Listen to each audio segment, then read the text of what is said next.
রাফসান একাদশ। আজকের এই টুর্নামেন্টে সম্মানিত প্রধান অতিথি জনাব মোহাম্মদ নুরুল্লাহ, যুগ্ম আহ্বায়ক জামালপুর সদর উপজেলা যুবদল ও চেয়ারম্যান পদবর্তী সৈনিক নরন্দী ইউনিয়ন পরিষদ। আমি ওনাকে মঞ্চে আসার জন্য বিশেষভাবে আহ্বান জানাচ্ছি। আজকের এই টুর্নামেন্টের সম্মানিত প্রধান অতিথি জনাব মোহাম্মদ নুরুল্লাহ, যুগ্ম আহ্বায়ক জামালপুর সদর উপজেলা যুবদল ও চেয়ারম্যান পদবর্তী সৈনিক নরন্দী ইউনিয়ন পরিষদ। আমি ওনাকে মঞ্চে আসন গ্রহণ করার জন্য বিশেষভাবে আহ্বান জানাচ্ছি। নাজিব একাদশ, অর্থাৎ তাদের পয়েন্ট গিয়ে দাঁড়াবে 5, রাফসান একাদশ 3। আমরা ব্যর্থ, আরো একটি পয়েন্ট অর্জন করে নিলেন নাজিব একাদশ।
ভালো ভালো ভালো খেলো পয়েন্ট বেশি জানাই তো কাছাকাছি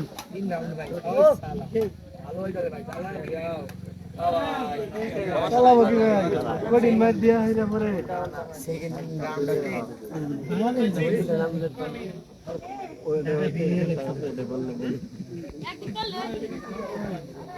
আমি